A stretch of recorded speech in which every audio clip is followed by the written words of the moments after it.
السلام عليكم ورحمة الله وبركاته.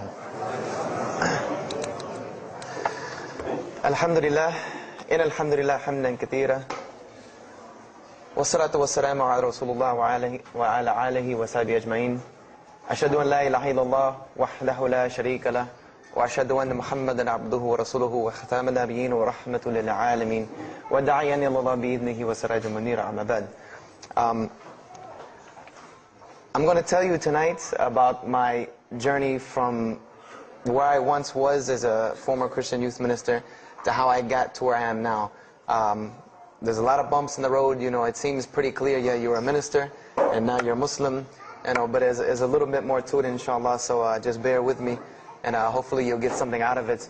Because the point is, at the end, is I want you to get the message behind the story. Because if I was traveling around the country just to tell my story, then I would be wasting time. It's on YouTube. Anyone can go get it from anywhere in the world. So inshallah, we're going to begin at the beginning. I was born and raised in Greenville, South Carolina. I was born and raised in Greenville, South Carolina. And I was raised by my grandparents because at a very early age, my mother had stepped out and my father was working 2 jobs. So it was me and my grandparents. And my grandparents were the traditional, conservative, Southern Christian folk, as they say. They were they were very, very conservative in their ideals and their ideologies, in their ways. You know, as you hear about, people being set in their ways. That was my grandparents. Like we did it this way, and this is the way you did it every single day, and that was it. And we were very religious in the sense that we went to church on Sundays, we went to church Sunday evenings, we went to church Wednesday. And in Christianity, that's considered very religious. And it was not hard for us to go to church, and it was not difficult for my grandmother to drag me to church every Sunday, which as a kid is what they had to do, because the church was 2 houses down from our house. There was 2 houses, and then there was the church. So it was not hard for them to drag me every Sunday. And I hated church as a kid because of the simple reason that, we were brought up United Methodist. And Methodist is, for any of you know, it's very traditional. It's not like you think about like screaming and shouting in church and all that. No, you listen to the preacher, you stand up and you sing, you sit back down, you listen to the preacher, you stand up and sing, you sit back down, listen to the preacher, and that's it. That's all that happens. And the pews, as they call them, the chairs are made out of wood, they're hard, you get tired of sitting there, you're fumbling around, playing with the money that my grandmother gave me to put in the offering plate, all of these things. That's what I remember from church as a very small boy.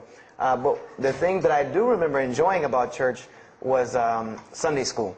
Sunday school is what I got enjoyment from, because went to Sunday school, you painted pictures, of like Noah building the ark, you painted, all these pictures of Moses splitting the Red Sea. You learned the stories of Moses freeing the children of Israel from Egypt. You learn the story about him splitting the Red Sea. You learn the story about Noah and the ark. You learn the story about David and Goliath. You learn all these beautiful stories in Sunday school. So this was basically, as coming up, this is what I knew about Christianity, was the stories that I learned in Sunday school, because I never listened to the preacher during regular service. So that was the only thing I knew about Christianity. So coming up, this was how it was. It was just the norm. And the conservatism in my house, just to give you an example, and about the level of conservatism, is, let's talk about gender issues. Let's say when I became 12, 13, 14, and I started to actually, notice females, and I actually didn't think they had diseases and wanted to run away from them every time I saw them. Let's say I wanted to have a girl over or something of this nature. It was so serious to my grandmother that I had to make an appointment with her, let her know this girl was coming to my house. We had to sit in the formal living room, which in the South, I don't know how it is here, but you have the dining room, then you have the formal living room with all the nice stuff that you don't go in unless there's company over. And my grandmother either had to be sitting in the same room with us or in the kitchen where she could see directly in the room. I mean, this is just how it was in my house. This is how my grandmother and grandfather were. They were very stern. They were very loving, but there were rules, and those rules were the way they were, and they did not change. So this was my upbringing. And I would say at about the age of 12, 13, 14, more along the age 13, 14, I started going to the Saturday evening youth services at my church that were for 12 and up. And the youth services were held in the gym, and they were totally different than church. At the youth services you went, we played basketball, we played volleyball, we played dodgeball, we played every kind of sport, and we ate pizza and cake and candy, all the stuff kids like to do. And at the end, the youth minister, who happened to be my catty corner neighbor across the street. When I was 14, he was 17. He was the youth minister, so he would sit us down and give us a 30-minute lecture about Christianity, about something about God. He would give us a 30-minute sermon, and that's how the youth services were. And going to these youth services, I met some other people who went to other youth services. They invited me to Young Men for Christ and other things that were going on in South Carolina. And so I started to go to these different retreats and camping trips with them. And so that is when I would say that I started to become a Christian out of will. I became a Christian because I wanted to, not because it was something I was dragged to do. I started to actually want to be Christian. This is something I wanted to do. I made my own choice and my own decision to do it. So when I turned 15, I started going to high school. And when I was a freshman in high school, my best friend, who was the youth minister, was a senior in high school. And I remember we had a very close bond because I had not had my license yet, so I used to ride with him to school every day.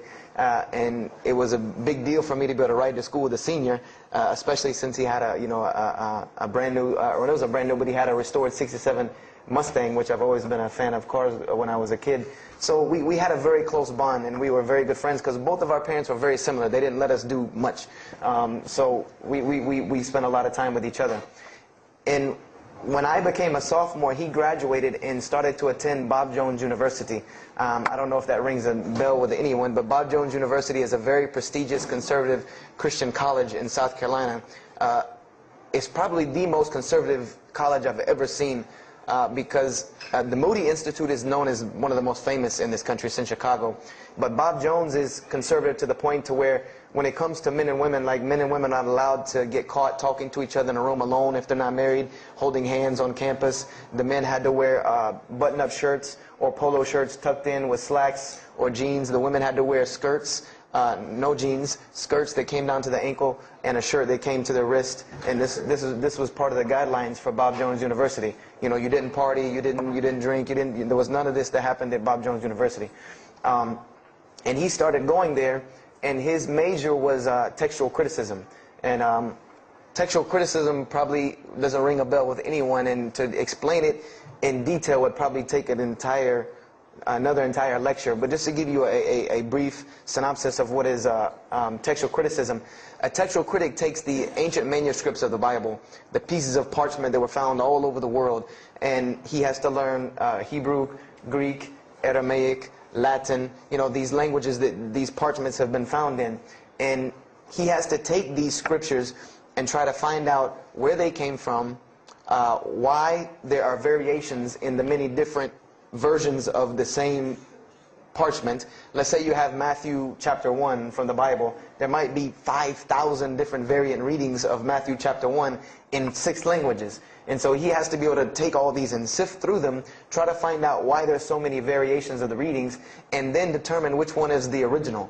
And that's not as easy a task as it seems. You could figure, which whenever the oldest is probably a more original, which is not the case. Since there are no originals, you might have one parchment that is the oldest parchment of the group, but it might be a copy of a copy of a copy of a copy of a copy of a copy laden with mistakes. And then you might have the newest parchment in the series that might be a once over copy from an original, or a twice over second copy from an original. Therefore, it would make the newer parchment more original than the older one. So it's not a very easy field to go into. And he started studying textual criticism, and being that I was his best friend, I started studying textual criticism. Whenever he was, doing his homework or research papers, I was right there with him. Whenever he did a homework, he would always let me read it. Or when he finished his papers, he would give them to me. He would pass down all of his papers to me. Every textbook, when he was done with it, he would give it to me. I started to learn a little bit of Greek, a little bit of Hebrew.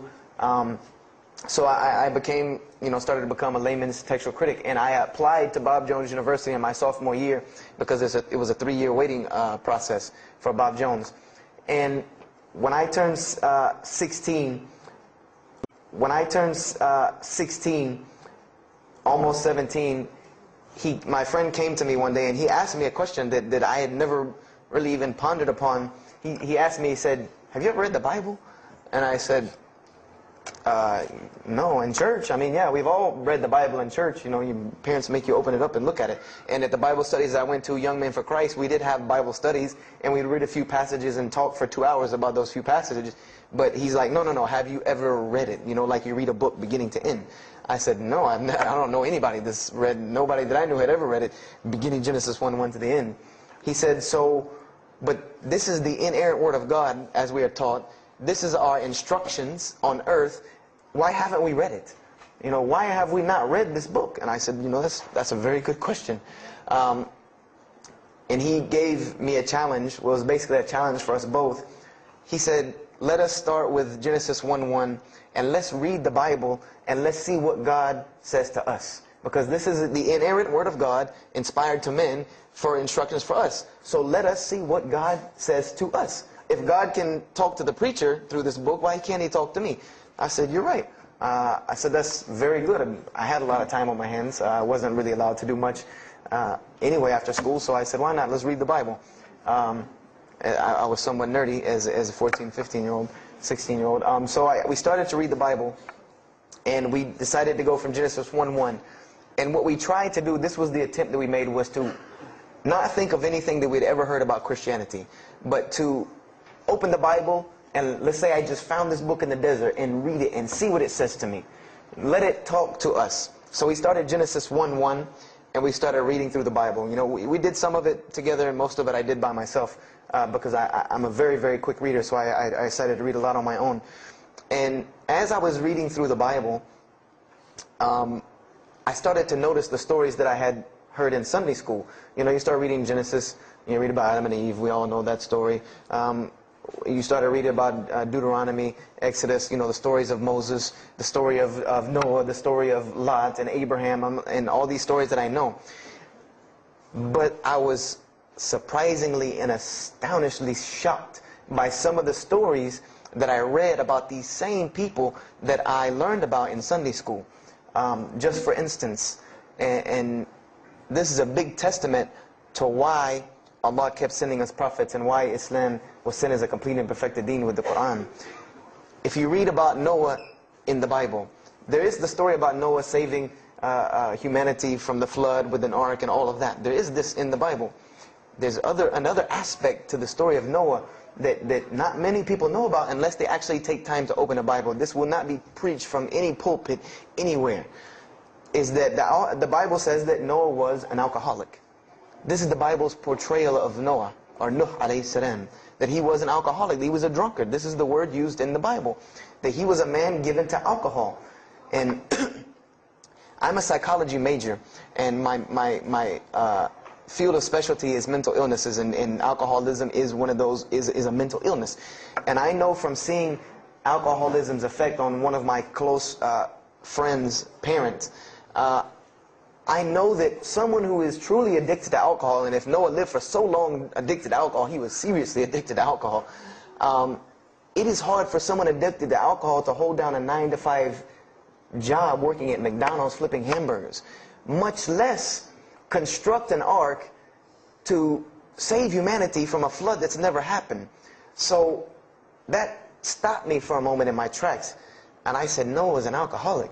You know, and it bothered me for a minute, because I said, you know, things started popping in my mind like, if Noah was a drunkard, how did he know God was talking to him? Because, you know, I've seen some people, they're alcoholics, you know, you were just asleep in my dog's food bowl the other night drooling, and now you're telling me you were talking to God last night.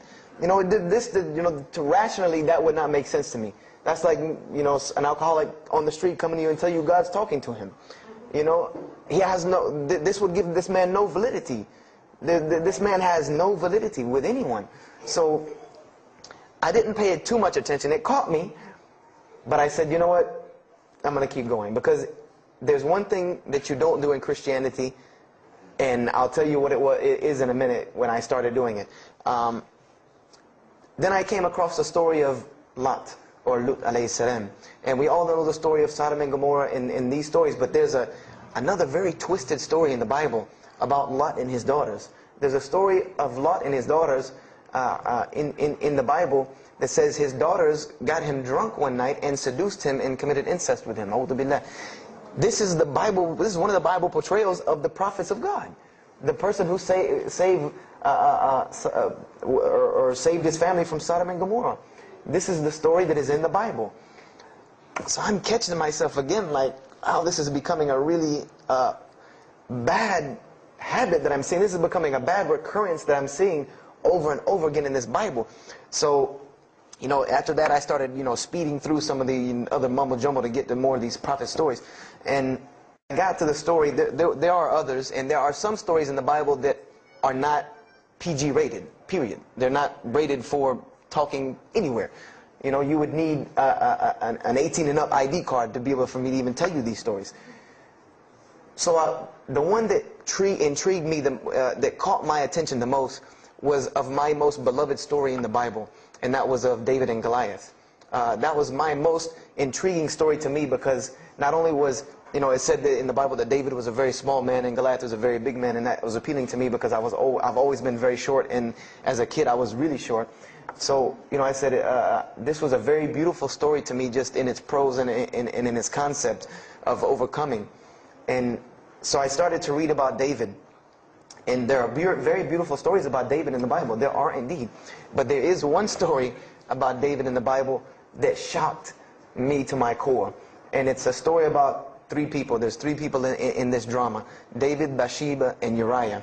And it says that David saw this woman named Bathsheba. And she was one of the most beautiful women of her time. And she happened to be married to one of the commanders of his army named Uriah. But David on this day decided that he was not able to resist his temptation to be with this woman Bathsheba, so he did. And he committed adultery with her.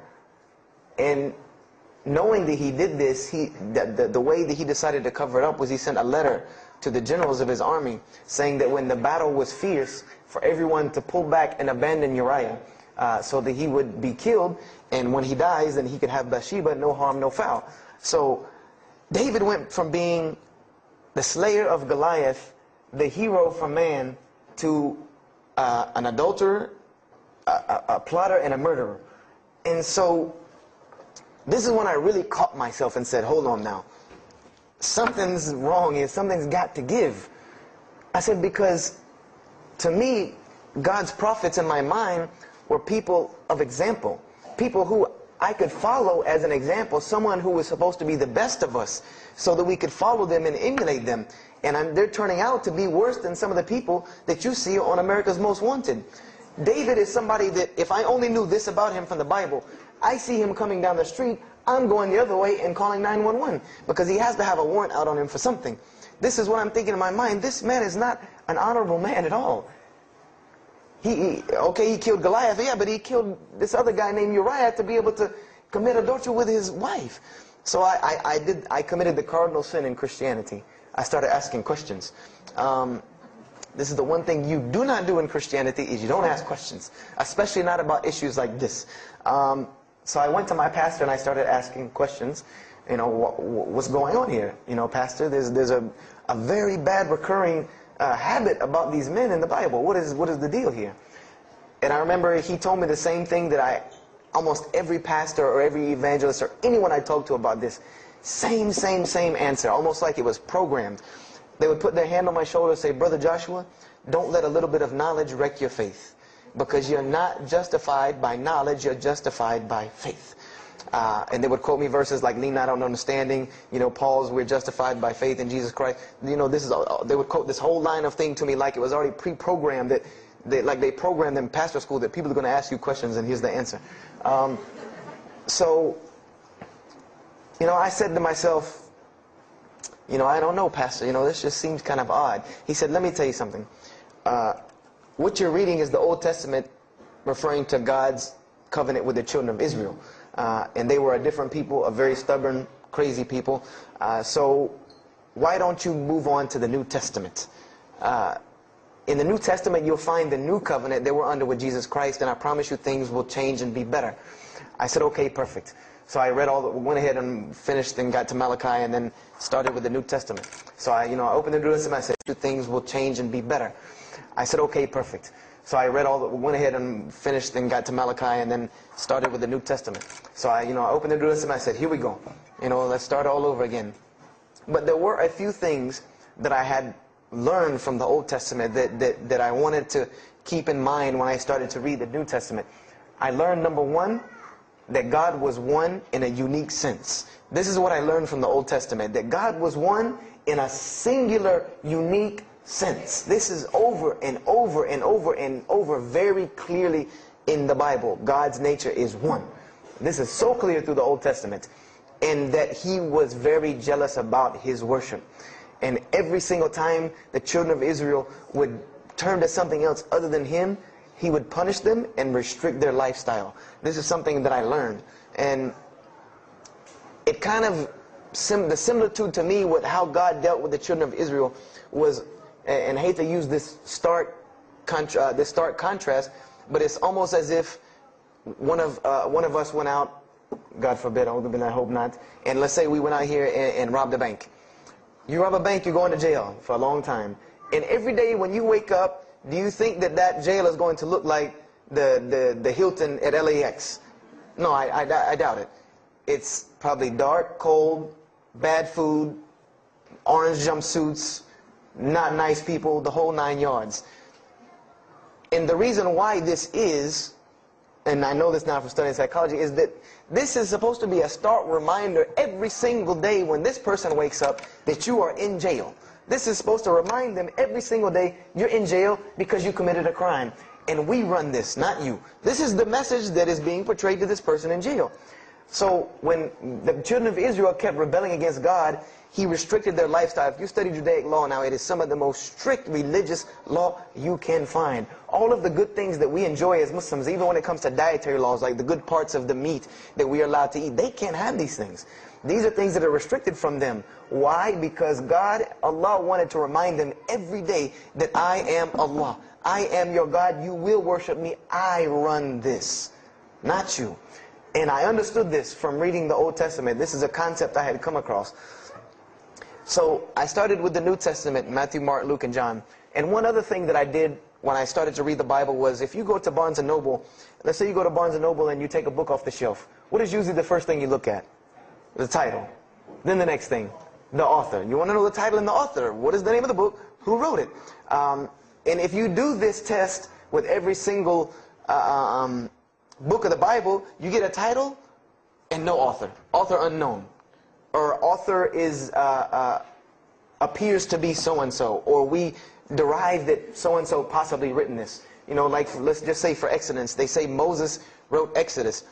Which if you read some of Exodus, he couldn't have written all of Exodus because the last part of Exodus is Moses' death, burial, and Joshua taking over the children of Israel. Now, unless Moses was a sure indeed prophet that was able to write things after he died, then he did not write these things. And so when you go to Matthew, Mark, Luke, and John, I wanted to know Matthew who, Mark who, Luke who, John who, because it's called the Gospel according to Matthew. The bad thing is that no one knows. No one knows because no one pinned their name down to these things. No Bible scholar in his right mind will tell you that we know for sure Matthew so-and-so wrote this, Mark so-and-so wrote this, Luke so-and-so wrote this, John so-and-so wrote this. It's factual information that we do not know who wrote these. So I was intrigued. I'm like, that doesn't, why would somebody write this book that's supposed to be passed down over generations and people are supposed to, this is the inspired word of God to guide mankind, and nobody decided to pin down who wrote it. But anyway, I started to read it, and I started to notice things about the teachings of Jesus Christ. And they were not what I had learned in church. When Jesus spoke, He spoke of the nature of God. And when He spoke of the nature of God, it was the same nature of God that I found in the Old Testament. Jesus said many times that God is one. God is unique. He would even quote from the Hebrew Scriptures. Hear, O Israel, the Lord your God is but one. When He was asked, what is the greatest commandment? Or He was asked the greatest commandment. He said the greatest commandment, and every Muslim should understand these two concepts. This should be nothing new to you. The greatest commandment is to love the Lord your God with all your heart, with all your might, with all your strength, and then to love your neighbor as you love yourself. He said the rest hang on these two, which we know in Islam we have rights of the Creator and rights of the creation. So this was the concept that he was teaching. And he even said in 1 John 5:17, and this was more clear to me than anything else can be, this is life eternal, that they may know you, the only true God, and Jesus Christ, whom you have sent. And when you look at that in the Greek and the Aramaic, it is almost exactly to a T of La ilaha illallah Muhammadur Rasulullah. Now that I know Arabic and have understood that, very same similar statements. Yes, indeed, there were some implicit statements about that you could implicitly, if you took them and separated them from everything else, you could maybe derive that Jesus was trying to claim some divinity or something for himself. But I also know from doing psychology, and I did a little bit of law too, that an implicit statement cannot override an explicit statement. An explicit statement always takes precedence. So if Jesus said God is one, and he anagorically may have alluded to God being more than one, then the clear statement overrides that each and every single time. So this is what I found through the New Testament. And I also found that Jesus taught salvation. But his salvation that he taught was obeying God and following the commandments. This was his mode of salvation. One man asked him, "Good master, tell me how I can inherit the eternal life." He said, "Follow the commandments." Follow the commandments. He even, in Matthew, was so sincere about it. He said, "Whosoever shall follow the least of these commandments and teach men to do so shall be called the greatest in the kingdom of heaven. But whosoever shall break the least of these commandments and teach men to do so shall be called the least in the kingdom of heaven." So this I understood very clearly, that Jesus taught the same nature of God that was in the Old Testament.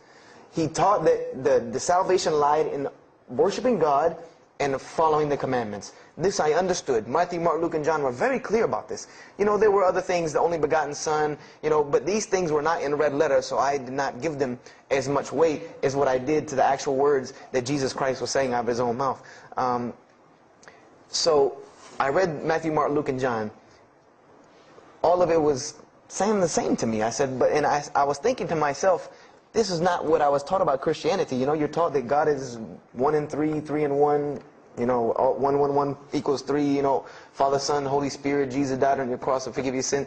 You know, and there was another thing that I noticed from the Old Testament, and this is a beautiful lesson to Muslims, because you're asked this all the time, especially when it comes to dawah. And I never put 2 and 2 together until I learned Islam and then read the Bible one more time. Is I wanted to know why the Jews wanted to crucify Jesus so bad. Why so bad? They could have just mobbed him anywhere and killed him on the street. It's not like he had clans like the Arabs that would have come and backed him up. I said, why didn't they just kill him? You know, why were they so strict and sincere to tell Pontius Pilate, you got to kill him and you need to sanction it? We can't do it, but you need to sanction it to kill him. And now I understand it, was that Jesus had a mission, and that mission was to share God with the world. And Paul even kind of tells on himself in his book of Galatians as to why Jesus was meant to be crucified, or the Jews wanted to crucify him. Paul said that the crucifixion is the stumbling block for the Jews. And he explained in Galatians that Jesus Christ, and this is how he tried to roundabout explain it, was cursed for us, to remove us from the curse of Allah by taking this curse upon us, for it is written, and he quoted the Old Testament, everything that hangeth on a tree is cursed. So I went back and studied the Old Testament and Judaic law, and I realized that people who were crucified, that was considered a curse upon them. You had to do something pretty serious to get crucifixion, because it was considered a curse from God. It was part of their law that when someone is crucified, that person is cursed. So wherever they buried these criminals, like in the graveyards in Israel, in Jerusalem, in Palestine, where they buried these criminals that were crucified, this was considered cursed ground. This was considered ground that you didn't go on, and you did nothing here, because these people are cursed by God. So I started to put 2 and 2 together. That it's not that they wanted to kill Jesus, because they could have just killed him. They wanted to disprove who he was. This was their point, was to disprove who this man was. He said he's the Messiah. They wanted to disprove it, and they knew if you can crucify Jesus, he can't be the Messiah. He cannot be our Messiah if you can crucify him. And even if he is, if we can still force our crucifixion on him, then that'll detriment his message. So they understood this and knew this, and this is why they wanted to crucify him. And this is exactly why Allah saved him from it. Because everyone asks you, why did Allah save him from the crucifixion? Because you cannot crucify. That was part of his law that he came to fulfill, that he could not be cursed according to this law. He said, I have come to fulfill the law. That was part of his law that he came to fulfill, that he could not be cursed according to this law. He said, I have come to fulfill the law. To fulfill it, therefore he couldn't be cursed according to it. And this is why he went to the Garden of Gethsemane and asked God to remove this from him, because he knew how detrimental this was to his message of crucifixion. So I began to see all of these things. So I started to read, I got to the book of Acts and started to read the writings of Paul the Apostle. And things went from this to this. It went from one way to another way. It went completely flipped, turned around. The entire teachings went from obeying God, worshiping God, following the law, to worshiping Jesus Christ and abolishing the law completely. Paul even wrote to the Galatians, "Oh, you foolish Galatians, why are you still following this cursed law? Jesus Christ came as a curse to remove us from the affliction of this curse." So I said to myself, but Jesus just said a few books before this that whosoever shall break the least of these commandments and teach men to do so shall be the least in the kingdom of heaven. And here you go, Paul preaching this gospel to abolish the law. So I even asked, what is going on here? So I started asking my pastor, and my pastor said, now you're getting into deep water. You know, now you're starting to question the New Testament. You really have some issues. You know, they even thought that I might be, possessed and all kinds of things. So I had a very big conflict going on inside of me, and my friend took me to his textual critic teacher, his professor. And what this man told me probably wrecked my faith in Christianity. And I always say, I doubt he would be very happy me traveling around the world telling people that a Christian professor from Bob Jones University wrecked my faith in Christianity. But he did. Because what I asked him was, what happened to all these contradictions? You know, in the Old Testament there are many contradictions. If you study Hebrew language, you'll understand that when you read some of the Old Testament or the Torah, that there are some parts of the Torah that you can see is the most beautiful Arabic that you can see, the most beautiful Hebrew that you can see, just like when you read the Quran. It's very beautiful Hebrew. And then 2 chapters later, you'll see Hebrew that looks like a broken 3-year-old who is trying to scribble some Hebrew down. It looks very colloquial, very dialectic. You can tell it's not the same person speaking. So I went and asked him about all this stuff I saw. And he told me, he said, what you have is a book written by men over centuries and centuries and eons and eons. And he says, and this book started as an original that was copied and copied and copied, and somebody added a mistake, and somebody came behind him and corrected that mistake and added 2 of his own. Someone came and copied it and skipped a line and added a line where it wasn't supposed to be. And then someone else came and copied it and took it to his country, and in order for it to fit well with the doctrine they were teaching, he would cross out a dot here or cross out a word here or change a word here so that it would fit with the theological ideas of this part of the world. And he said, and after all these years, you have a book now that is compiled from all of this, written by the hands of men that still have men's fingerprints left on it. And that's what you have. You have an imperfect book that is only perfected through faith. This is exactly what he told me, that this book is perfected through faith. You cannot perfect it textually. It's not a textually perfect book. Those who believe in it by faith. And so I said, here we go again with this faith thing.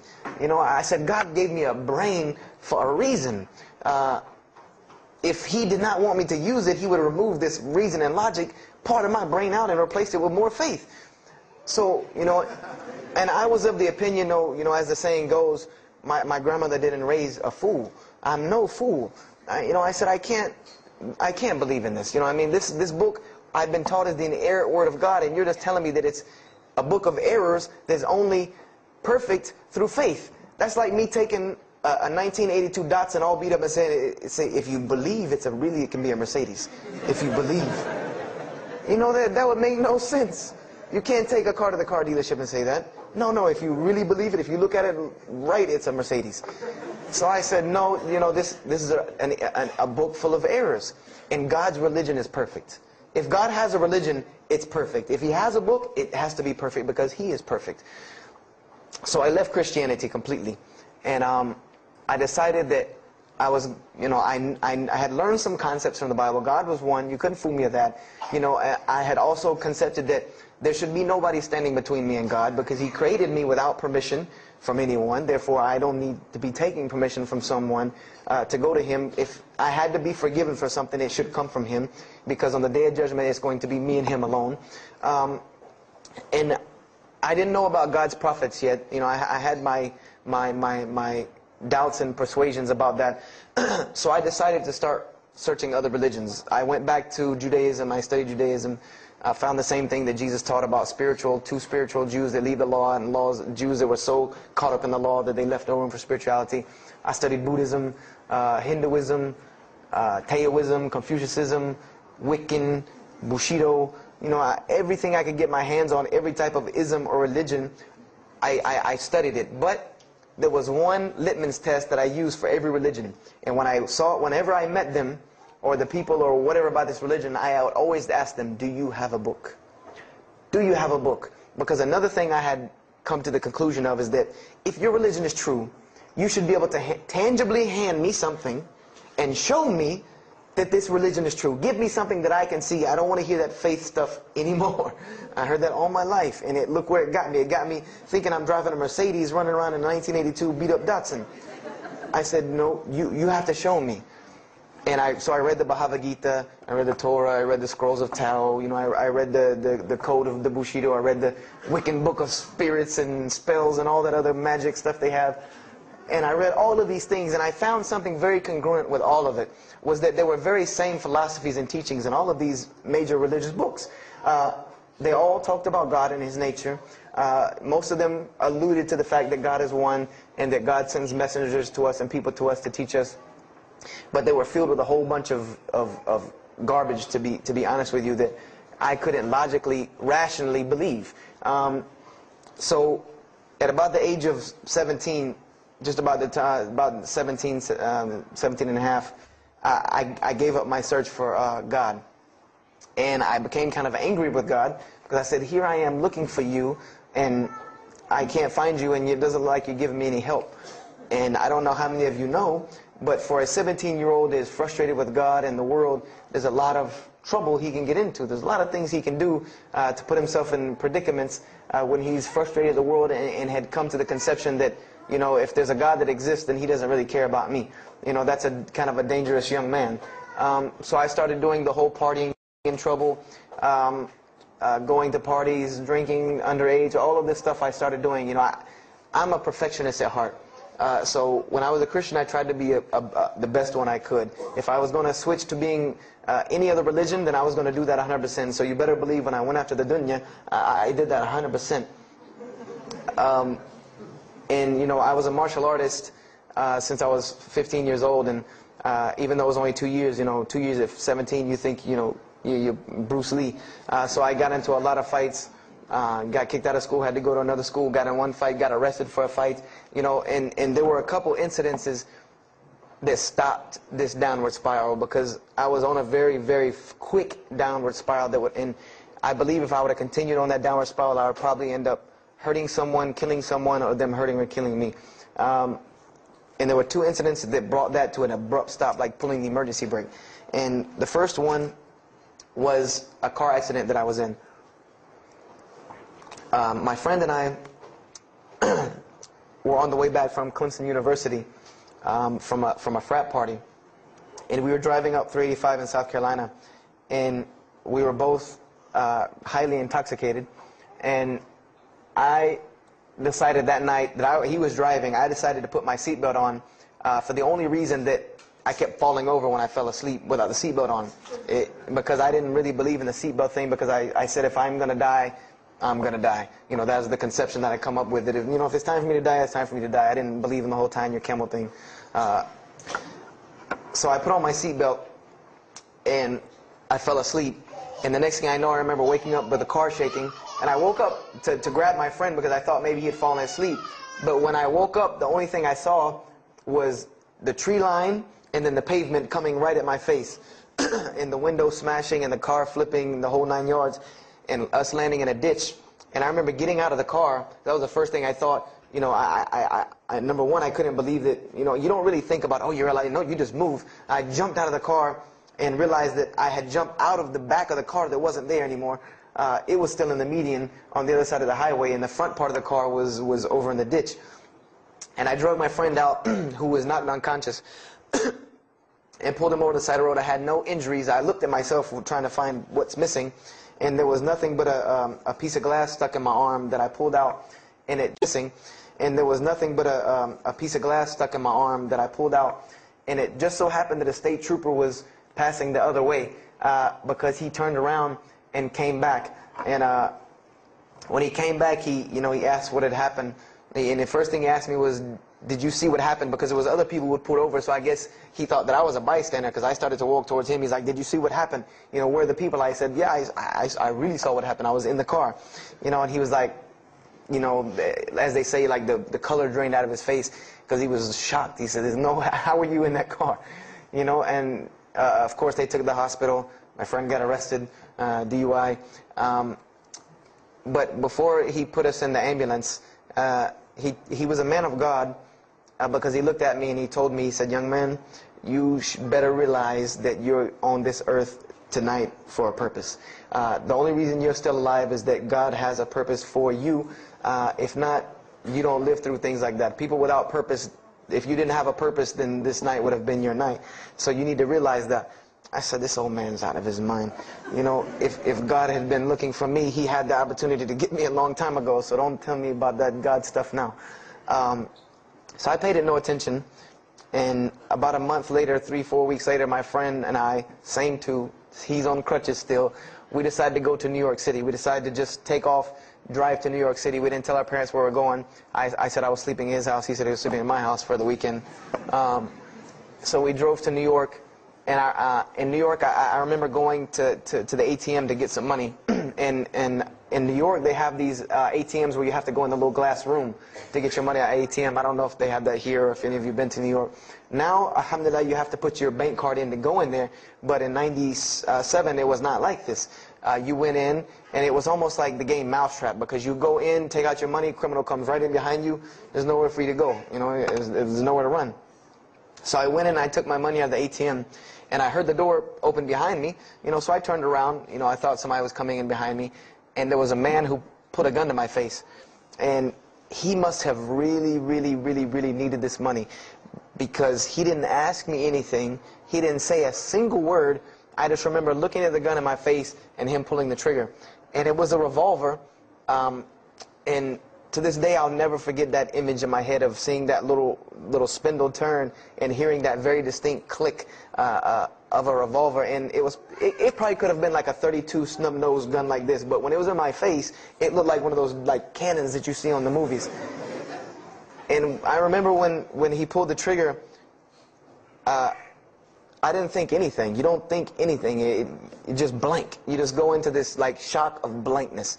And then a couple seconds later, thankfully I had been doing martial arts. That might have helped me overcome the fight or flight syndrome, because all I could think was, go! You know, like myself kicking myself, like, what are you doing? Go! So I bum rushed him. We went flying, he went flying, money went flying, gun went flying. And I took off and went to the hotel and didn't say anything to anybody. We went back to South Carolina the next day.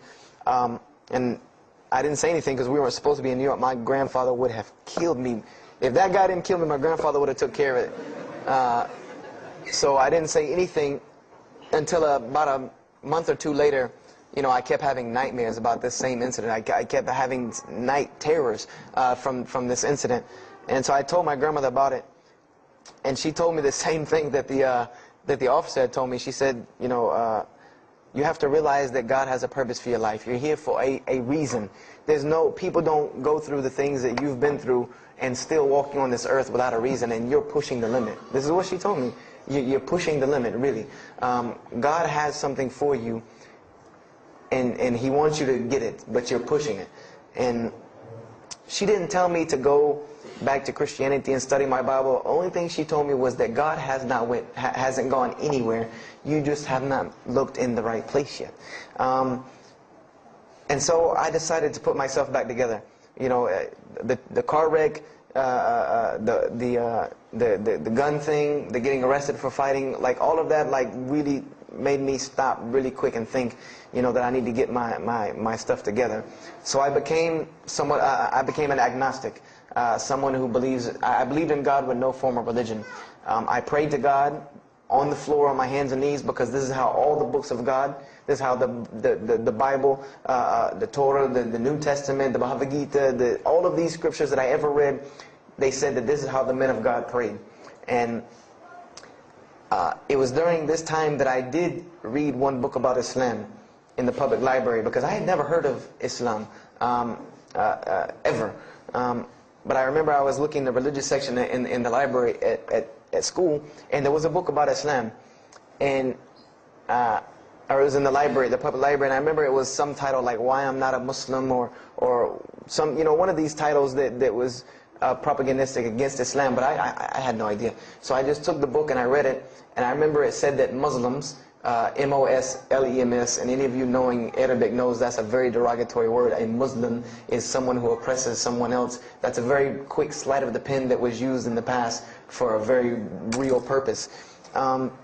It said that Muslims were people who worshipped a moon god named Allah, who lived in a box in the desert in Saudi Arabia, and they were oppressive to women. I remember there was a whole chapter about how they could have 4 wives, and as many as they want, actually, because they could marry 2, divorce 1, get 3 more, this whole, and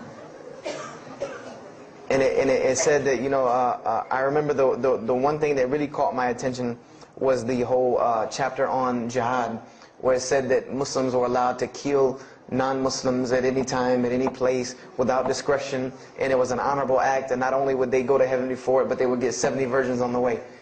So I closed the book on Islam, put it back on the shelf, and marked off Islam off my little list of religions, and said thanks but no thanks, and if I ever see a Muslim, I am out. And I said I'm pretty safe in Greenville, South Carolina. I had never seen a Muslim ever. So I said, I don't have to worry about running into no Muslims, thank God.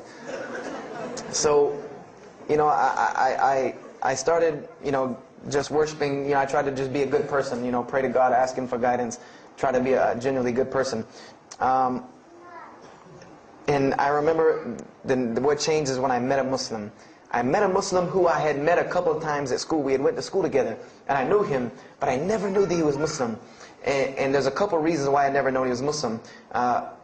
Because he was African American, number one, and the book said that Muslims were Arabs.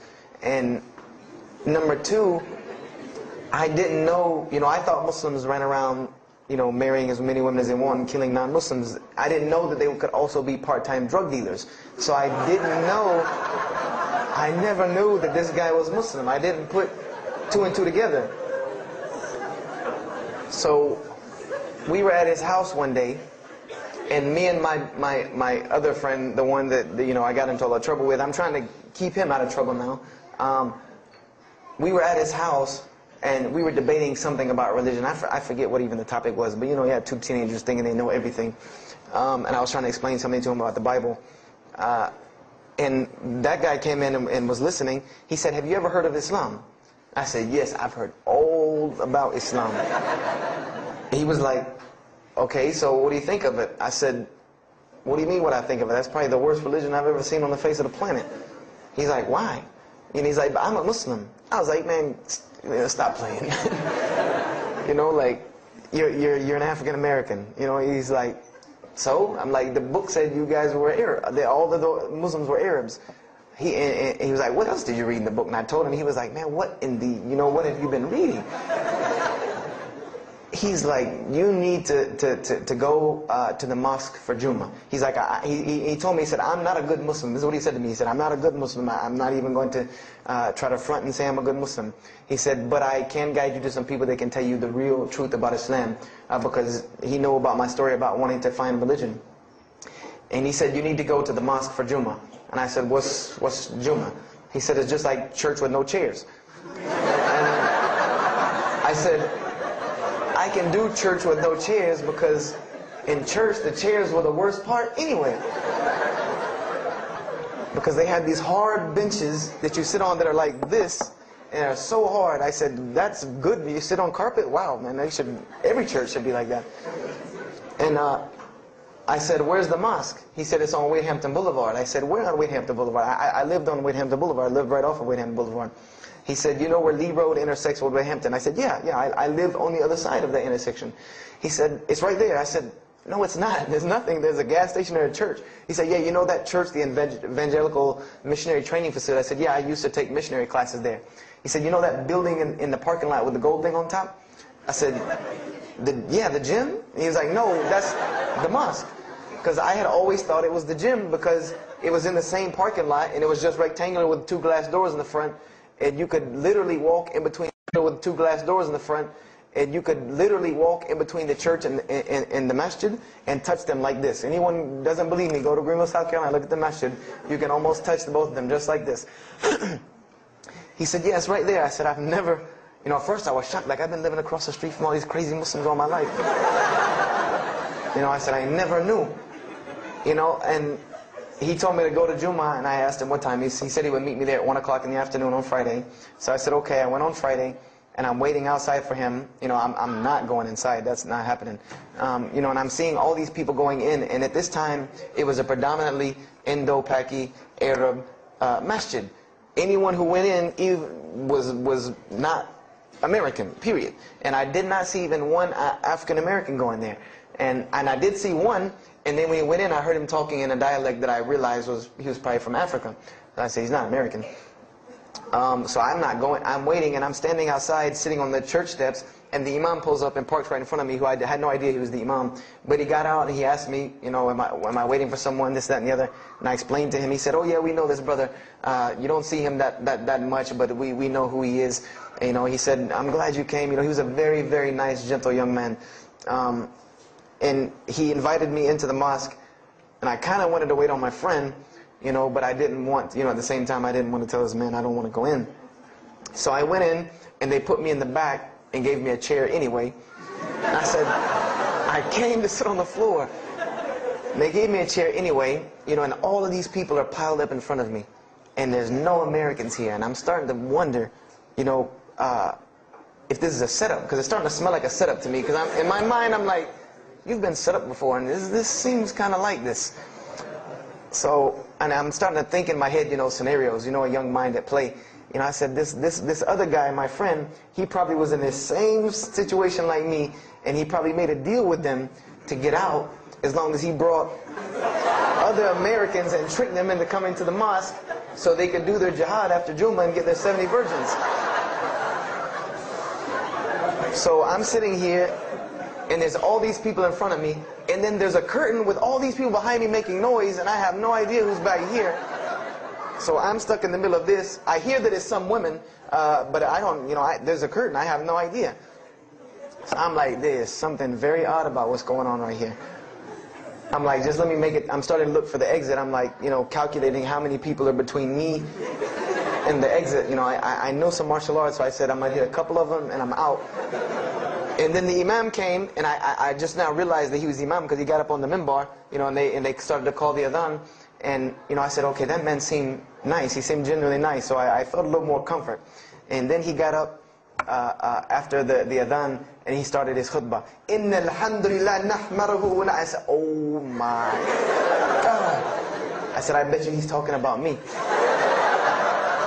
You know, and he's being forceful. You know, he was getting loud and banging on the minbar. He's pointing in my direction.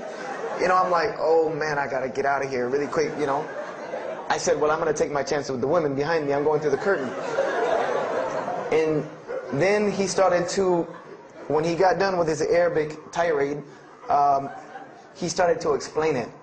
You know, that verily all praise belongs to Allah alone, or God alone, and Him do we worship, and Him do we seek help and assistance. We seek refuge with Him from the evil that lies. You know, he explained what he said in Arabic, and it sounded to me so beautiful. It was very, very beautifully prosed, what he said, and I wanted to know where he got that. You know, I said, where did he get that? You know, because it was only about God and about the nature of ourselves. All of us should know that beginning of the khutbah, and he quoted the 3 verses from the Quran. O you who believe, fear God as He should be feared and do not die. And instead of a state of submission to Islam, he was a very wise man, because he translated everything. It was almost as if he knew I was there and translated everything for me. You know, and I remember to this day what the khutbah was about. And I don't know if he did it because I was there, or if that was his already planned khutbah, but it's almost as if it was meant for me. The khutbah was that, the title of it was that the forgiveness of Allah is open to anyone at any time, at any place, no matter what, unless they have committed shirk. And the prose of the khutbah was a very long hadith. A very long hadith that some of you will know. And just to make it short, it was the hadith where the Rasulullah ﷺ met Angel Gabriel or Angel Jibreel, and Angel Jibreel was telling them to tell him that if the Muslims commit this certain sin, to tell them that Allah would forgive them. And every time he would tell the Muslims, they would say, okay, well then what about this sin? And he would go back and meet with Angel Jibreel, and he would go back and come back and say, tell them that Allah will forgive him for that. And this discourse happened, for many different sins. And then finally Angel Jibreel alayhi salam said, tell them that Allah has said, no matter what they do, even if their sins are compiled, like the oceans are from the east to the west, as long as they have not associated a partner with Allah, tell them that Allah will forgive them. And I remember he told me that, or he said that, that the door of repentance to God is open as long as you have not seen the angel of death or the sun hasn't risen from the west. I didn't really understand the sun risen from the west thing at that time. But, and he said that, God's forgiveness has to come from God alone.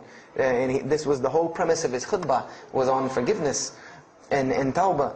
And I was saying to myself, these are all of the same concepts that I had formulated through reading the religious scriptures myself. And I'm asking myself, where did he get this stuff from? Where did he get all this? And he started using names like, he used the name Ibrahim alayhi salam, he used the name Musa, and I'm like, he translated it to Abraham and Moses. I'm like, where did he, where is he getting these? These are names from the Bible, I know these people.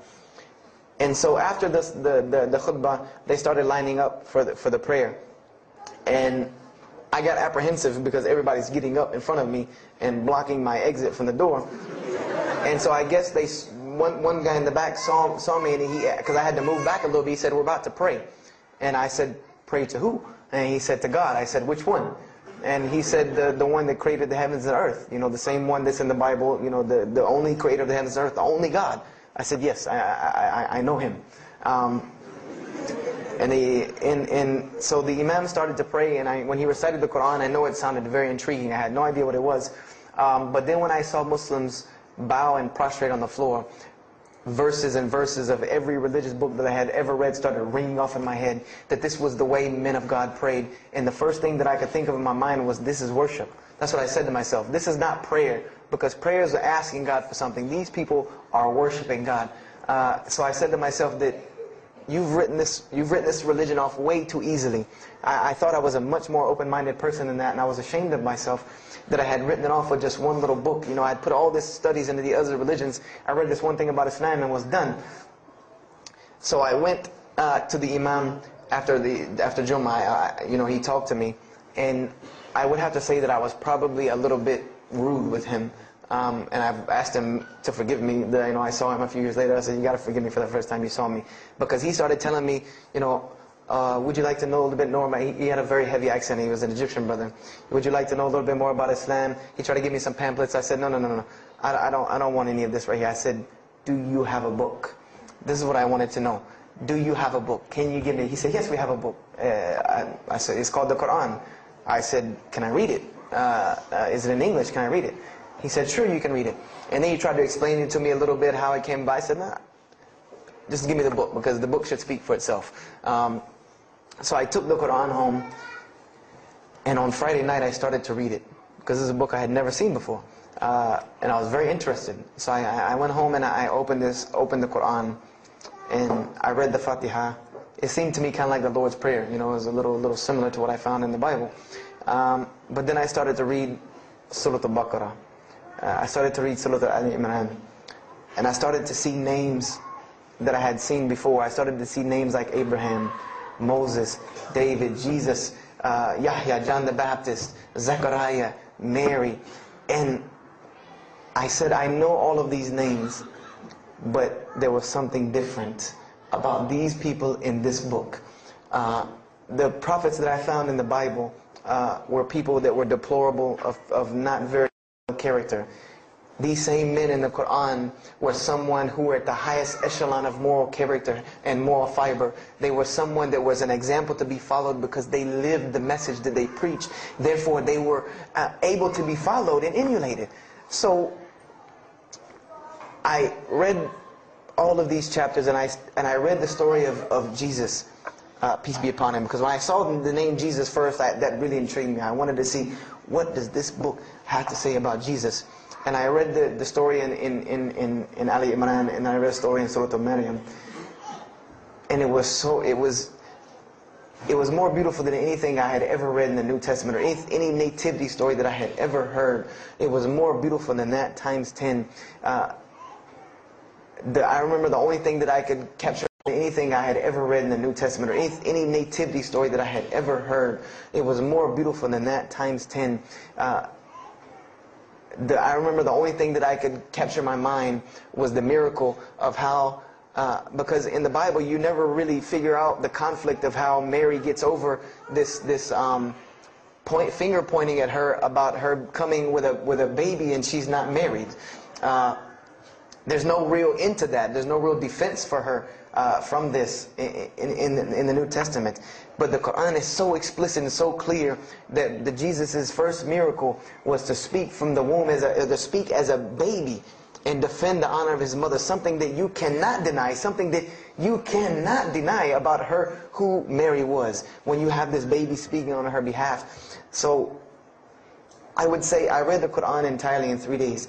But that first night, after I had made it through Surah Al-Imran, my heart was already given to this book. I didn't know what it meant to be a Muslim. I didn't know how to be a Muslim. I didn't even know what that meant. But I knew that whoever it was that followed this book, I wanted to be like these people. I wanted to be like the people that I read about in this book. These were people I could follow. These were prophets. This was a book of guidance. And this was something that the book is calling and appealing to me. That if you don't believe in this book, you never see that. I've never seen this in any other scripture. The direct challenges that are in the Quran, that if you don't believe this book is true, put it to the test. Put it to the test. And this was something that was so astounding to me, that God is telling you over and over again, if you don't believe this is the truth, test it. Bring me something else like it. Test it. Put it to test. If it was written, if there was more than, all of the analogies about God, everything was so logical, so rational, so reasonable in my mind that it was like 2 + 2 = 4, and that was it. There was no 1 + 1 + 1 = 3, egg, yolk, water, fight. There was none of that foolishness. The Quran was very direct and very straightforward in its teachings. So I gave my heart to Islam that night in my living room, reading the Quran, and I cried and cried, that I had been looking for the truth all this time, had searched all this way, and it was right across the street from my house. And so I went back on Monday to accept Islam and ask these Muslims where in the world they've been all this time. And I go ready to go in there and do my thing, and I go and the masjid is locked. And because they only came on Fridays in for Isha during that time, and I didn't know. So I said, okay, I guess I have to come back on Friday, because every time I passed by the masjid after that, it was always locked. So I came back on Friday, and I took my shahada, and as they say, the rest is history. But I don't travel around the world, and this was in December of 1998. I don't travel around the country and the world telling my story, just for the entertainment value. Even though I've been told it does have some entertainment value, I don't tell it for that person for sure. If that was the only reason, then you could just get it off of YouTube and it was the same exact story. I'm going to finish with this, and I hope you can give me 10 more minutes, inshallah, to tell you why I go around telling my story. I tell my story to let everyone realize that there are millions and millions of people just like me. Just like me in 1998, searching for the truth, can't find a way out. There are millions of people. There are probably millions of people in California, hundreds and thousands, if not millions, right here in Orange County and Los Angeles in the Southern California area, that want to know the truth, that are tired of hearing the same garbage preached to them over and over again, tired of this shaitan box telling them the same thing over and over again, tired of the world being in the condition that it's in, tired of their life being in the condition it's in. And we as Muslims have the solution to every single one of their problems. And guess where we keep it at? Right here inside the masjid. Right here inside the masjid, we have all of this truth. We have the solution to every problem in the world. You want to solve the world hunger? The problem of world hunger? Islam has the problem. You want to solve the problem of world poverty? Islam has the answer. You want to fix the economic situation of this country? Islam could fix it tomorrow. And this was in an op-ed piece in the Washington Post. In the Washington Post, there was an op-ed piece that the two markets that are falling apart in this country are investments and housing. And there are two people in this market that while the rest are bottoming it out, this market is steadily climbing. It's not getting rich overnight like people want to, but it is continually going up, and that is Islamic financing and Islamic housing markets. These two things are so steady and so strong that economists in DC are trying to figure out how they can take some of these Islamic principles, from these investing and housing firms, and plug them into this system to give it some stability, because they realize that you won't get rich overnight in the Islamic system, but it will be stable. It will be something that will give stability. So they are starting to find out that Islam has the answer and the solution to their problems. But we already know this. We already know this, that we can solve every world problem with Islam. We'll put it into it.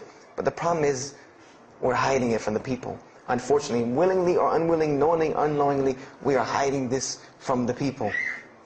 And there's a statement in the Quran and that Allah warns the Jews about what they did with their religion. And it is a statement that is left in the Quran for us, that verily those who conceal the evidences and the clear proofs, after we have made it clear for them in the book, they are those who are cursed by Allah and cursed by those who curse, unless they repent and reveal that which they have been concealing. Those I will accept their repentance, because I am the one who accepts it, the most merciful. We have become guilty just the same way the Jews have of hiding the truth about their religion. When they saw the Prophet Muhammad ﷺ, they knew the truth and wanted to hide it. People, we know the truth about Islam, and we are hiding it. We as Muslims are running around begging Allah for dignity and honor and help, when He has already given it to us in this deen. Everything that a Muslim could ever want has already been given to him in this deen of Islam.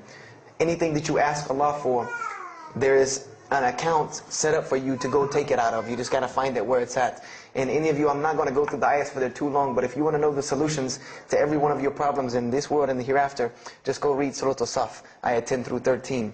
Very, very easy solution. If I had the time, I would read them to you, inshallah. But we have the cure to every disease in the world, and we're not giving it to the people. And I want to use this as a parable, because I really want this to hit home with you. Let's say, what is your name, brother? Abdullah, mashallah. Let's say me and Abdullah are best friends, we're brothers in deen, we're roommates, and we've been roommates for years and years and years. And let's say brother Abdullah has contracts an illness, a disease that is one of the most painful diseases that any human being can ever go through in his life, and it's not something that is going to kill him quick. Let's say this disease is going to suffer and fester with Abdullah and make him not be able to eat, sleep, nothing. He's just miserable all the time. When I come home in the evening, he's rolling around on the floor in pain. And let's say I know him in this condition, and let's say one day I come across the cure for his disease. Someone tells me that if you give this to Abdullah or anyone like him, he will be instantly cured and he will never suffer again. And let's say I take that and put it in my pocket, and I don't give it to Abdullah. Why? Why don't you give it to Abdullah? Well, number one, I'm way too busy. I have 2 jobs, going to school, I have a long commute back and forth, I got to drive up and down the 405 every day. I don't have time to give Abdullah this medicine, man. If he wants the medicine, he'll go get it himself. I don't have time, I'm really busy. Number 2, I'm not a doctor. I should not be prescribing Abdullah medicine, and I'm not knowledgeable in medicine. He should, if he wants help, he should go see a doctor. I'm not a doctor. Number 3, Abdullah's, please forgive me, but Abdullah's kind of stubborn. He doesn't really listen very well. He probably, he's kind of set in his ways. So even if I tell him this medicine is good for him and it'll cure him, he probably wouldn't even take it anyway. So why waste my time? Do any of these excuses sound familiar? And let's say I don't give this medicine to Abdullah and he dies. And let's say he dies the most painful death that you can ever imagine. I want to ask you a kind of rhetorical question. I want to ask you kind of a rhetorical question. Do you think on the Day of Judgment that Allah is going to call me and Abdullah up and ask him about this incident between me and him because I've oppressed him? I have oppressed him. I've allowed him to suffer knowing that I could ease his suffering. I'm sure Allah is going to ask us about this. But you know the beauty about Islam is that if Abdullah was a good Muslim, bore this disease patiently and died, he dies as a shaheed, inshallah. And on the Day of Judgment, this is how beautiful Islam is, that he could very well come before and Allah ask us about this, and Brother Abdullah say, you know what? Allah, I forgive him, so you forgive him.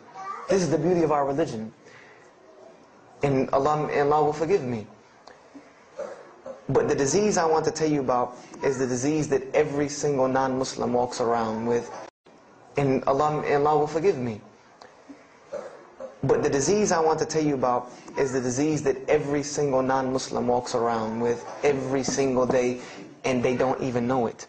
It has no real physical symptoms, and that's the disease of shirk, the disease of being jahl, being ignorant about Allah subhanahu wa ta'ala. Allah gives them life, and they worship someone else. Allah feeds them, and they thank someone else. He created them and fashioned them in the womb of their mother and knows them better than they know themselves. And they have no idea who He is. They don't even know who He is. If that doesn't pain your heart to see a person in this condition, then for sure the hearts have become hardened. Because when I see non-Muslims, especially when I sit in places like airports, I see this disease. I see it on them. I see them walking around with it. And there's so many of them passing me, I think to myself, there's no way I could talk to all of them. There's nothing I can do.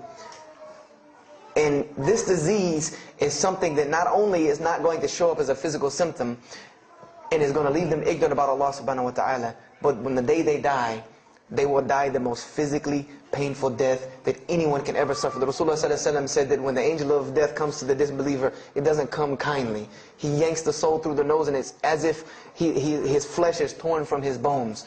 It's as if they take Brother Abdullah and turn him upside down and stuff him in a human paper shredder. This is the death that is waiting for those who do not know Allah subhanahu wa ta'ala. And you know the unfortunate thing? That while you've been sitting here listening to me, thousands of people have died. Thousands of people have lost their life not knowing Allah while I'm talking to you right now. People in this city have lost their life, and there's nothing we can do about them. They're gone. It's too late for them. We can't save them even if we want to. And that's a deplorable, deplorable, sad, sad fact that we can't save them. But there are many, many, many, many who we can save. And that all that takes is us taking this light of Islam we have and showing it to the world. There's a statement in the Bible, and I finish with this. Whether Jesus ﷺ said this or not, doesn't matter, because this statement is one of the most profound statements that has been somewhat of a focus for me in my mission of da'wah. It is said that no one would bring a candle into his home and then place a bucket on top of it, because then no one would benefit from the light. No, if someone would bring a candle in their home, they would set it on the table in the middle of the room so that everyone could benefit from this light. And unfortunately, the Muslims of this generation, we are a bunch of candles with buckets on top of it. No one can see our light. No one can see the beauty of Islam. And believe me, if you don't see it, believe me, take it from someone who was once standing on the outside looking through the window at that light. It is one of the most beautiful things you can ever lay your eyes on. It is a treasure to be found of treasures. And everyone else can see this, and they will see this if we show it to them. If we allow Islam to be Islam. If we start becoming Muslims, meaning that the best form of da'wah that you can do to this world is very, very simple. It's not complex. It doesn't take a 10-hour workshop, even though some of the details do. But if you want to know the way, the best way to do da'wah is for Muslims to be Muslims. That's it. Study our history. Study the history of Islam. Why was the world conquered by Islam? Not through military campaigns and wars, but through Muslims being Muslims. The most populated Muslim country, Indonesia, was because of Muslims being Muslims. A few Muslims deciding to get up off their behinds and go to another country and live their life as Muslims, not shaving off their deen to be pleasing to those people, but being Muslims. And when the people asked them and inquired, what is it about you backwards Arabs that we've heard all these crazy things about? Now you come out of the desert with pristine moral and character, and you have better ethics and morals than we do. What is it that has happened to you people? And their answer was, La ilaha illallah, Muhammad Rasulullah. That we believe in Allah and He has sent us a man named Muhammad, and we emulate his lifestyle. That's why we're like this. This is what conquered the world for Islam. This is what conquered people's hearts for Islam. Was the truth and the beauty of it, and its simplicity of its message. This is what brought me, and this is what the world needs. With all of this foolishness going on in the world, this is what it needs, the simplicity of Islam, whether they want to hear it or not. They know it in the bottom of their heart. When you show them the truth, even if they turn away from it, they know it's the right thing. They know it's the truth. And on the day of judgment, you can stand before Allah subhanahu wa ta'ala, having washed your hands and saying that I did my job. And I finished just one more thing. I finished with this. If you don't believe this is important, if you don't believe this is one of the most important things you can do as a Muslim, then the last statement of Prophet Muhammad ﷺ to the Muslims as a whole, he gave his farewell sermon. And we know that what his farewell sermon was a summary or a synopsis of what Islam is and its general principles. And he knew this was the last thing he was going to say to the Muslims as a whole. And how did he end this sermon? Those who are here, pass this on to those that are not here. For verily it may be that the last one that hears my message may understand it than those right here among us. He gave a command to those Muslims to pass it on, and for those Muslims to pass it on, and for those Muslims to pass it on, until there was no one left to hear this message. This was a command he gave, the last command he gave to this ummah as a whole. And then what happened? He pointed his finger to the heavens and said, "O Allah, bear witness that I have indeed conveyed your message." And upon saying this, what happened? Allah revealed the surah, "This day I have perfected for you your deen, and completed my favor for you, and chose for you Islam as your religion." And the last statement that Prophet Muhammad ﷺ gave to us before this was revealed was that we must pass this message on. He gave us that duty. He took that duty that was only reserved for prophets. No one else, no other. If you don't believe me, go read Surah Al-Bayna about what was commanded of the other nations. No other nation was given this opportunity and blessing to pass on this deen except us. Because there are no more prophets coming. So the job falls on our shoulders. Qurans are not going to fall out of the sky and hit people when they're walking down the street. This job has now become ours. And just like if the Prophet Muhammad ﷺ had not done his mission, he would have been accountable before Allah. If we do not do our job of spreading this message of Islam, we will stand before Allah on the Day of Judgment. Don't be the person standing before Allah on the Day of Judgment and your neighbor that you've known, your co-worker that you've known 10, 15, 20 years come and find you and tell you, you knew this day was coming. You knew this day was coming and what was going to happen to me, and you did not say anything to me. And those people will complain to Allah about us. They will complain to Allah about us. Because we have the truth right amongst them, and we're not giving it to them. We need to stop hiding it in our masjids, in our homes, in our hearts, and we need to give it to the people. It's beautiful, trust me. Just hand it to them. Just hand it to them. I promise you they'll take it, because it's something that is so pure and pristine. And now forgive me for probably going over my time, and if we have time, I want to leave some time for questions and answers. I will be outside to take any questions and answers. The only last thing I want to announce and let you brothers and sisters know is one of my biggest dawah projects is a DVD project that I do. And my goal is to put a DVD about Islam in the hands of every single person in the United States of America. Right now I'm working on Florida, and I have other brothers working in other places because people will watch a DVD. We did studies on this, and people will watch media before they'll read a book or before they'll listen to an audio CD. And alhamdulillah, through these DVDs we've gotten, I would say, an average about 2 shahadas a month. Because my personal contact info is on the DVDs, and people watch them and they call me and I converse with them, and usually most of them accept Islam. I just had a shahada the day before yesterday from Irvine, Texas, from someone who had bought the DVD and given it, a Muslim had bought it, gave it to his friend. His friend hated it or didn't want it, so he gave it to another person, and that person gave it to a co-worker at work who watched it and accepted Islam. So this is one of my biggest projects.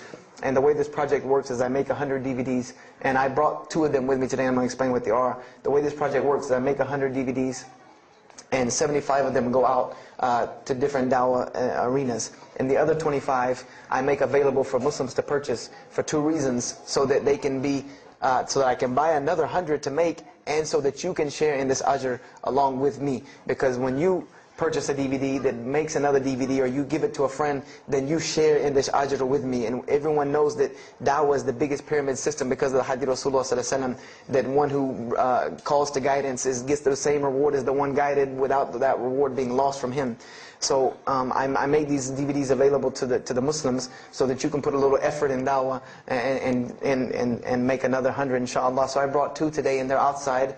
One of them is called Islam in the Bible, which is basically what I just told you in a PowerPoint format, so that you could see all these verses that I saw, all these things that I read that allowed me to see the truth of Islam very clearly when I saw it, and I coincide them with the Quran so that you could see them. And there's another one the other one's called The True Gospel of Jesus Christ, where I go through the New Testament. Well, first part I think is an interview about me and my story to Islam, and there's some other Q&As on the other DVDs about nature of God and all these different things. But it's a PowerPoint presentation about the New Testament and Jesus Christ, and how you can prove to someone that Jesus Christ taught Islam from the New Testament, from their own book, that they have to agree. They either have to believe it or reject it. And if you believe it, then you have to believe what I'm saying is true about Islam. If you reject it, then this is your book, not mine. So, I try to use these two teaching methods, and they also can be given to non-Muslims because they're in a PowerPoint format. They're in a very educated format, and they're available outside for $10 each. So if you could, please don't make me take any of them back home, because they always hassle me about taking 200 DVDs on an airplane anyway.